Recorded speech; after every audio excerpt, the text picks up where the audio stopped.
오늘 말씀은 나를 따르는 그 은혜라는 말씀으로 말씀 전하도록 하겠습니다. 계속해서 우리가 7, 8월을 맞아서 시편을 살펴보고 있습니다. 시편을 통하여 예배자가 어떻게 주님께 나아가는지, 그래서 시편 1편을 통해서는 말씀에 뿌리 내리는 사람, 또 시편에 있어서에는 22편과 또 그 전의 시편들을 통해서 고난 속에서도 주님께 흔들리면서도 나아가는 사람, 오늘 시편 23편 말씀을 함께 살펴볼 텐데요. 오늘 말씀은 아주 유명한 말씀입니다. 어릴 때 유년주일 학교 다니신 분이란 많이 읽기도 하고 암송하기도 한 말씀이죠. 또 기독교 전통적으로 임종을 앞두고 있을 때 읽어드리는 말씀이 이 시편 23편입니다. 그래서 여러분 주변의 가족 중에 누군가 임종의 순간이 왔을 땐 당황하지 마시고 그 곁에서 시편 23편을 잠잠히 읽어주시면 됩니다. 계속해서 반복해서 읽어주시고 찬양을 불러주시면 됩니다. 또 만약 여러분 중에 주님 나라 가는 마지막 순간이 올 때 그때 옆에 사람에게 시편 23편을 읽어달라고 요청하시면 됩니다. 즉 시편 23편은 우리의 삶의 시작과 마지막에 있는 모든 순간에도 잘 어울리는 말씀이죠. 왜 그런 것입니까? 이렇게 시편 23편은 우리의 인생의 시작과 인생의 마지막 순간에 상관없이 이렇게 좋을까요? 1절과 2절에 보면 여호와는 나의 목자시다. 그가 나를 푸른 풀밭 쉴 만한 물가로 인도하신다. 즉 전능하신 하나님께서 목자가 되셔서 우리를 인도하신다고 하니 얼마나 좋습니까? 또 주님이 나와 함께 언제나 함께 하신다는 이 임재의식 속에 있게 해줍니다. 4절에 내가 사망의 음침한 골짜기로 다닐지라도 해를 두려워하지 않을 것은 주께서 나와 함께 하심이라. 죽음의 순간, 음침한 골짜기, 가장 어려운 순간에도 주님이 나와 함께 하신다면 평안을 누릴 수가 있죠. 6절에도 내가 여호와의 집에 영원히 살리로다. 주님이 함께 하셔서 어려움 가운데서도 보호하시고 영원토록 여호와의 집에 함께 살 수 있다니 얼마나 감사합니까? 그래서 시편 23편은 읽으면 읽을수록 우리에게 기쁨과 평안을 우리에게 선물로 주죠. 오늘 시편 23편에는 두 가지 비유가 나와 있습니다. 오늘 이 두 가지 비유를 살펴보면서 하나님께서 우리를 어떻게 인도하시는지 또 어떻게 함께 하시는지 함께 살펴보도록 하겠습니다. 첫 번째 비유는 목자와 양의 비유입니다.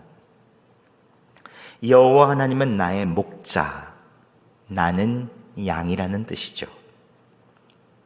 이 비유를 이해하기 위해서는 양이 어떤 동물인지 우리가 좀 이해할 필요가 있습니다.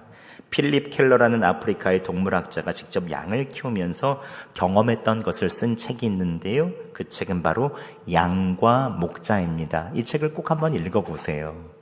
그러면 시편과 이 많은 부분이 좀 다르게 보이기 시작합니다.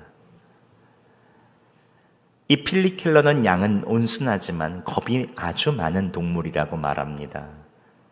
한 번은 이분의 친구가 작은 강아지 한 마리를 데리고 왔는데 그 강아지가 짖지도 않고 차에서 팔짝 뛰어내렸는데 갑자기 그 강아지를 본 양이 놀라서 뛰어 달아나는 200마리의 양이 동시에 확 뛰어서 저쪽으로 피하더라는 거죠. 이 정도로 양은 작은 소리, 낯선 개 한 마리에도 한꺼번에 놀라 달아날 정도로 예민하고 섬세하다는 것입니다. 그래서 좋은 목자들은 미리 방문하는 친구가 있으면 걔는 절대로 데리고 오지 말아라 이야기해 놓는다고 하죠. 양이 무엇에 놀랄지, 무엇 때문에 쉬지 못하는지 미리 섬세하게 살펴봐야 된다고 합니다. 그래야 양들은 비로소 풀밭에서 편히 쉴 수 있다는 것이죠. 이 필립 켈러 씨는 자신이 직접 값을 주고 산 주인이기 때문에, 양 주인이기 때문에 사랑과 정성을 다해서 양들을 섬세하게 돌봤다고 합니다.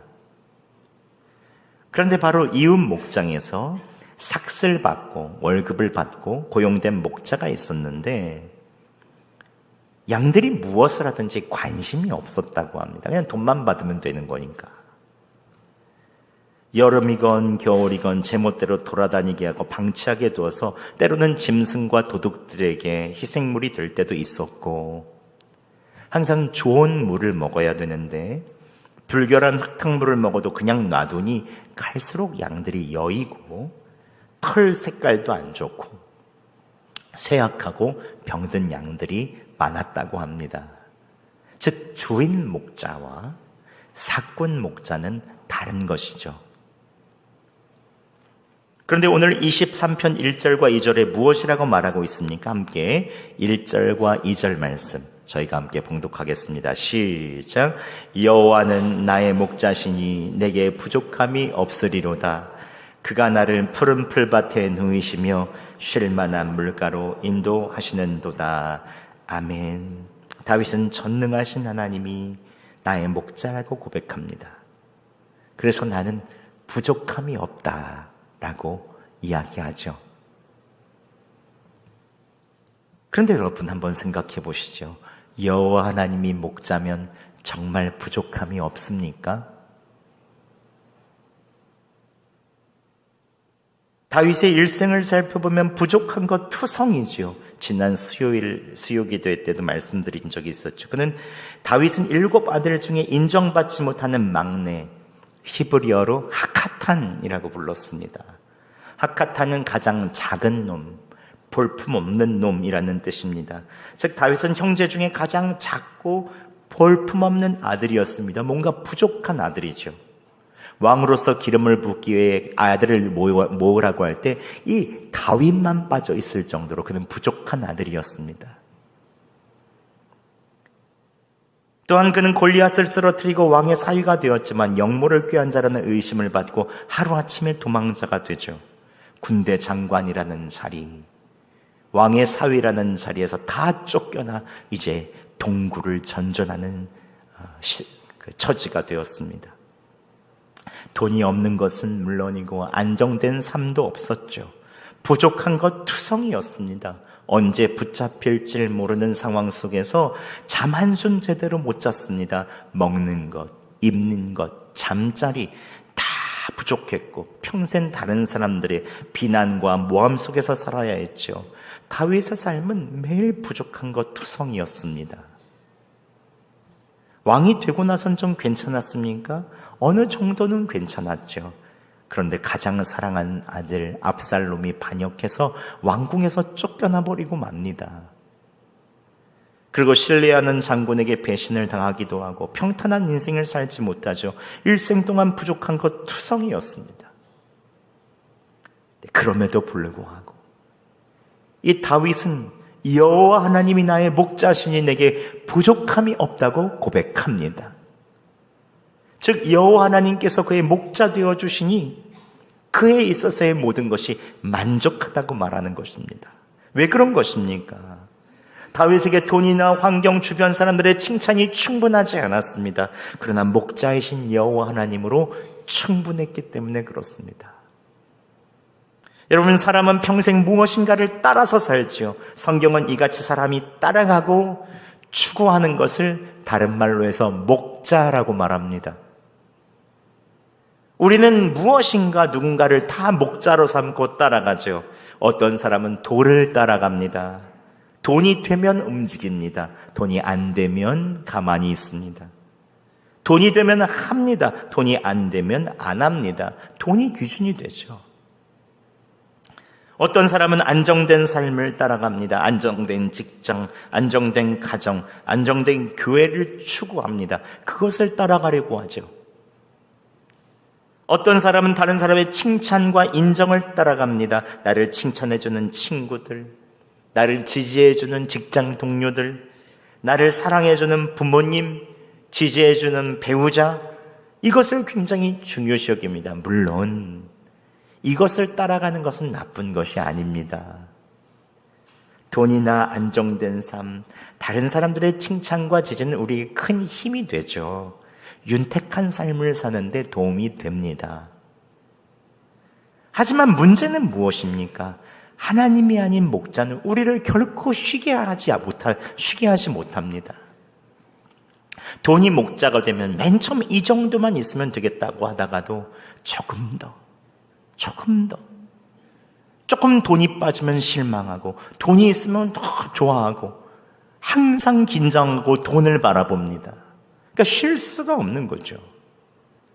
안정된 삶이 목자가 되면 조금만 안정된 직장이 흔들리고, 부부관계가 흔들리고, 자녀와의 관계가 흔들리면 죽을 것 같습니다. 계속 불안합니다.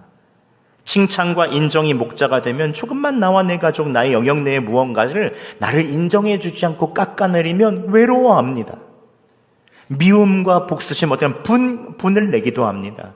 비교의식 속에 열등감에 빠지기도 하죠. 즉 우리의 영혼이 쉬지를 못하는 것이죠.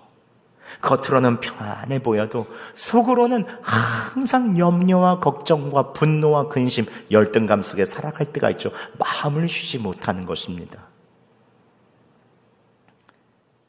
요즘 여러분이 가장 많이 따라가고 신경 쓰는 것은 무엇입니까? 무엇의 음성을 가장 많이 듣고 사십니까? 이것이 있으면 여러분 만족할 것 같으십니까? 그런데 이것은 우리의 문제만이 아니죠. 우리의 가장 첫 번째 인류의 조상인 아담과 하와의 문제이기도 했습니다. 하나님께서 맨 처음에 창조하신 에덴 동산은 부족함이 없는 곳이었습니다. 먹을 것도 풍성하고 아름답고 완벽한 곳이었습니다. 그런데 에덴 동산의 진짜 축복은 동산 자체가 아니었습니다. 환경이 아니었습니다. 에덴 동산의 진짜 축복은 하나님께서 함께 계셨다는 것이죠. 아담과 하와와 함께 하나님이 걸으시고 함께 이야기를 나누시며 이들의 지혜가 되어주셨고 이들의 미래가 되어주셨습니다. 그러니까 아담과 하와는 불안하지 않았습니다. 미래도 걱정하지 않았습니다. 하나님과 함께 있는 것이 예배였습니다. 예배당도 없었고 제사도 드리지 않았지만 그 자체가 예배였습니다. 주님과 함께 있는 것. 날마다 목자이신 여호와 하나님의 음성을 듣고 인도하심에 따라서 살았죠. 부족함이 없었습니다. 그런데 대적 사단을 상징하는 뱀이 나타나 아담과 하와에게 목자가 필요 없다고 유혹합니다. 그리고 다른 목자가 필요하다고 말하죠. 내가 선과 악을 분별하는 열매를 먹으면 지혜로워질 거야. 그럼 너를 인도하는 목자는 필요 없어. 네가 목자가 되면 돼. 네가 판단하고 네가 스스로 결정을 내려. 아담과 하와는 목자이신 하나님을 내려놓고 자기 자신을 목자로 삼기로 하죠. 그 순간 사람은 목자를 잃어버렸습니다. 참 목자를 잃어버렸습니다.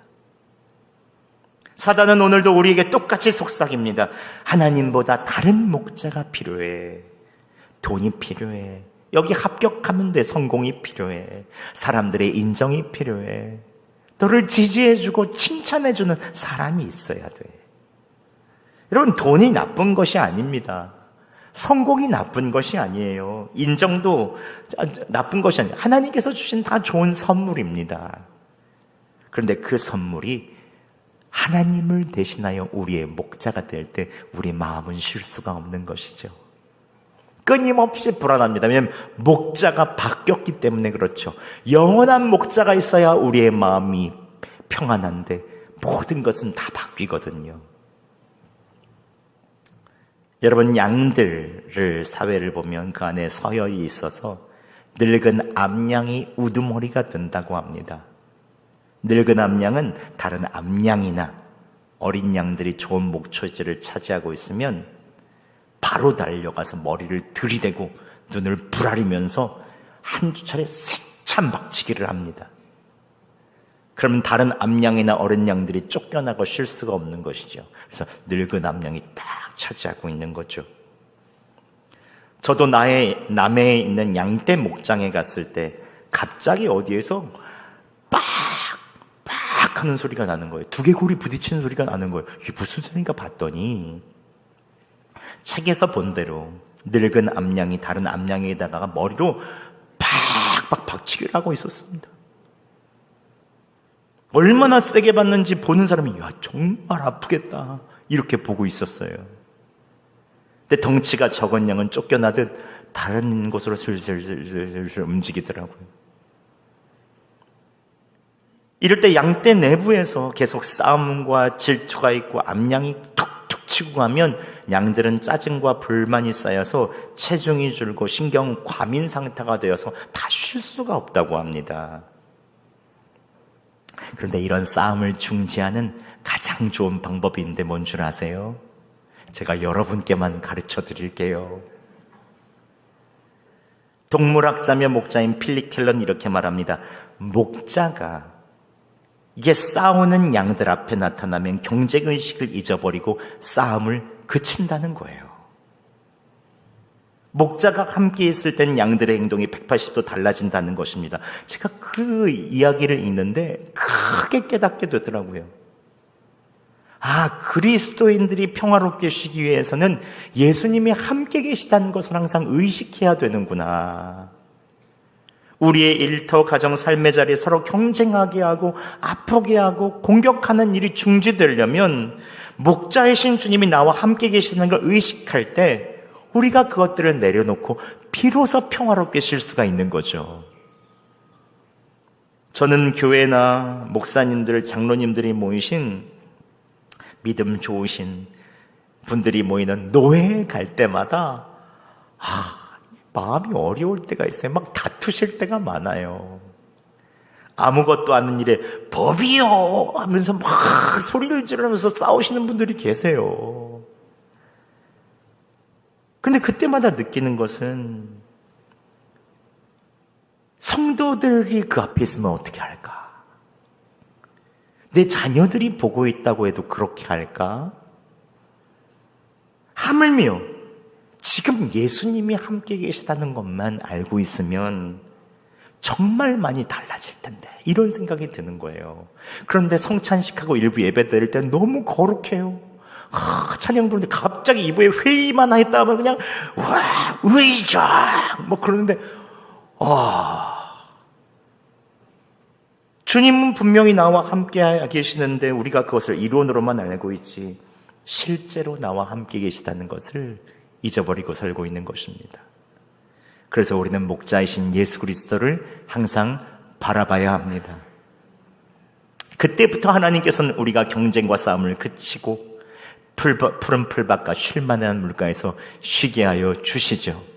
하나님께서 여러분들을 쉴만한 물가에서 쉬게 하여 주시기 바랍니다. 그리고 또한 4절에 무엇이라고 말합니까? 함께 4절 말씀 봉독하겠습니다. 시작. 사망의 음침한 골짜기로 다닐지라도 해를 두려워하지 않을 것은 주께서 나와 함께 하심이라. 주의 지팡이와 막대기가 나를 안위하시나이다. 아멘. 즉 전능하신 하나님, 우리를 사랑하신 목자이신 주님이 함께 하시면 사망의 음침한 골짜기, 맹수들이 노리는 그 순간이라도 주님께서 지팡이를 드시고 막대기를 드시고 이 모든 어두운 것들을 쫓아주시는 것이죠. 나를 지켜주시는 것입니다. 그곳이 비록 사망의 음침한 골짜기, 죄와 죽음이 가득한 곳이라도 주님께서 우리를 보호하여 주십니다. 그래서 우리는 목자이신 예수 그리스도를 바라볼 때 평안을 누릴 수가 있는 것입니다. 여러분, 목자이신 예수 그리스도와 함께 동행하시기 바랍니다. 그분과 함께 걸으시기 바랍니다. 그분을 바라보시기 바랍니다. 주님께서 세상이 줄 수 없는 평안을 여러분에게 허락하여 주실 것입니다.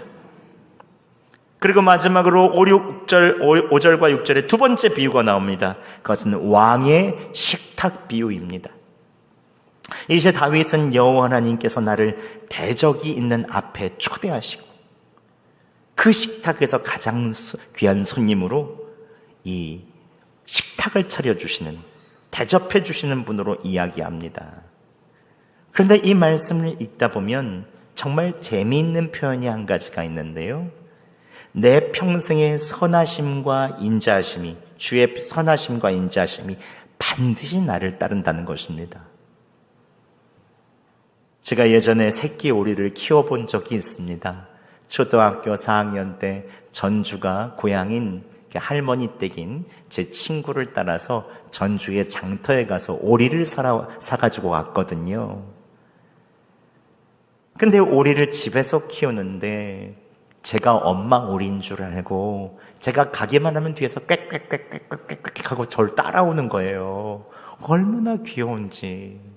어떨 때는 겨드랑이 밑에서 이렇게 자기도 해요. 그래서 저는 오늘 그 말씀이 생각나더라고요. 주의 선하심과 인자하심이 반드시 나를 따른다. 주님의 선하심과 인자하심이 계속 우리를 쫓아오는 것이죠.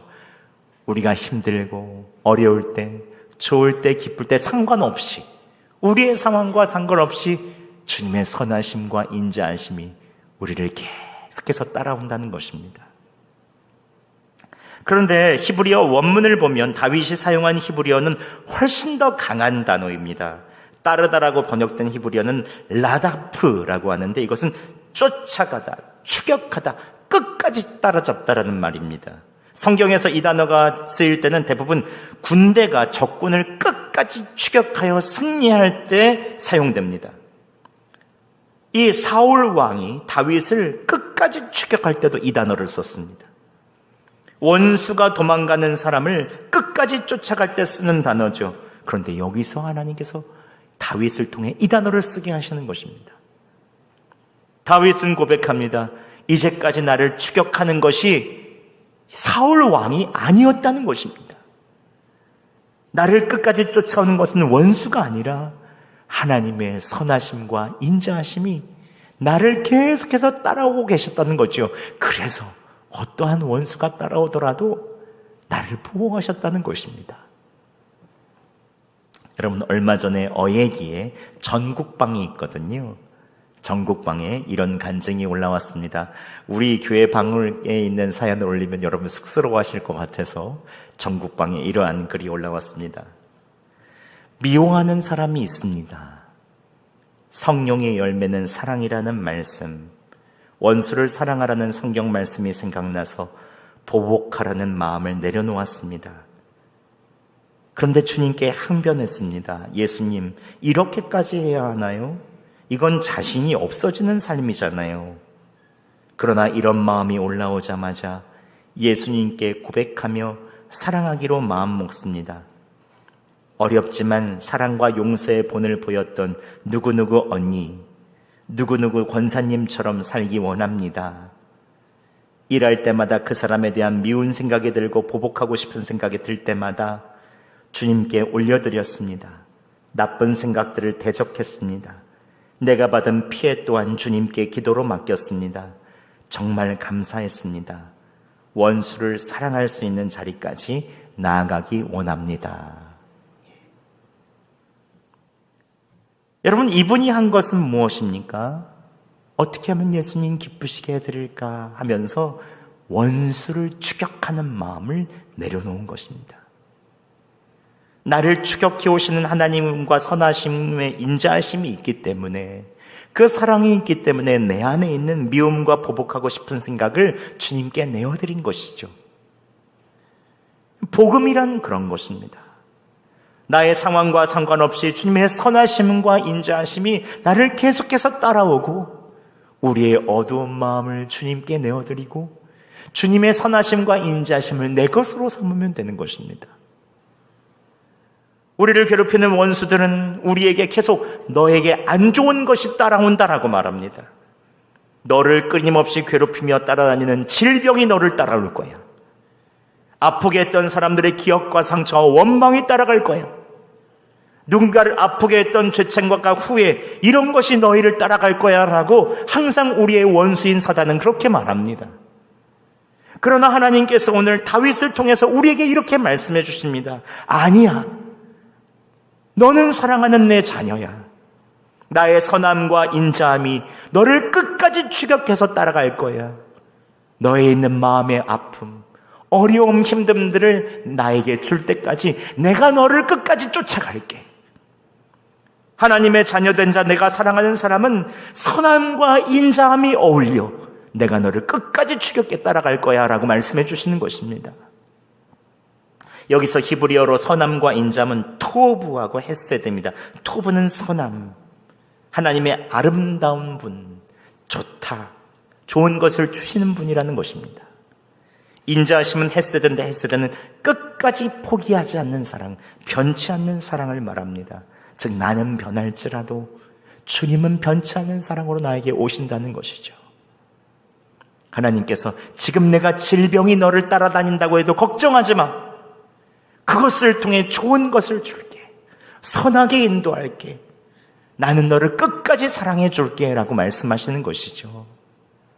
너의 과거와 아픈 상처, 기억과 후회가 따라다닌다고 해도 그것이 너의 상처가 된다면 그것이 별이 되어 가장 아름다운 시간으로 삼아줄게. 지금은 힘들지만 반드시 그 시간이 너의 인생의 가장 아름다운 시간이 될 거야. 주님의 선하심과 인자하심이 나를 따르게 해주신다는 것입니다. 여러분, 이 말씀은 어디서 놀랍게 성취됩니까? 선한 목자이신 예수 그리스도를 통해 성취됩니다. 요한복음 10장 11절 말씀 함께 봉독하겠습니다. 시작. 나는 선한 목자라. 선한 목자는 양들을 위하여 목숨을 버리거니와. 아멘. 우리의 선한 목자이신 예수님께서 우리를 죄와 사망에서 구원하시기 위해서 직접 사망의 음침한 골짜기로 내려가셨죠. 우리가 받아야 될 심판과 고통을 십자가에서 다 당하시고 우리를 위해 생명값을 치러주셨습니다. 그러나 선한 목자이신 예수님께서는 사흘 만에 부활하셔서 누구든지 그를 믿는 자마다 영원토록 함께 하시겠다고 약속해 주셨죠. 우리가 뒤를 돌아보기만 하면 선함과 인자하심으로 쫓아오시는 그 예수님께서 여전히 그 자리에 계시겠다고 하시는 것입니다. 내가 연약하여 주님을 잊어버릴 때가 있어도 주님은 결코 우리를 놓지 않고 지금까지 인도하여 주셨죠. 여러분, 말씀을 맺겠습니다. 오늘 집으로 돌아가시면서 교회 문을 나가시면 여러분의 앞을 보세요. 선한 목자이신 주님께서 여러분 앞서 인도하여 주실 것입니다. 뒤를 돌아보세요. 질병에 대한 두려움, 염려, 근심, 걱정들을 내 뒤를 따라오시는 하나님의 인자하심과 선하심에 맡기시기 바랍니다. 여러분이 넘어져도 길을 잃어도 주님을 놓칠 때가 있어도 주님은 결코 여러분을 쫓아오는 것을 포기하지 않으십니다. 사망의 음침한 골짜기를 다닐지라도 해를 두려워하지 않을 것은 선한 목자이신 주님이 여러분과 함께 하시기 때문이죠.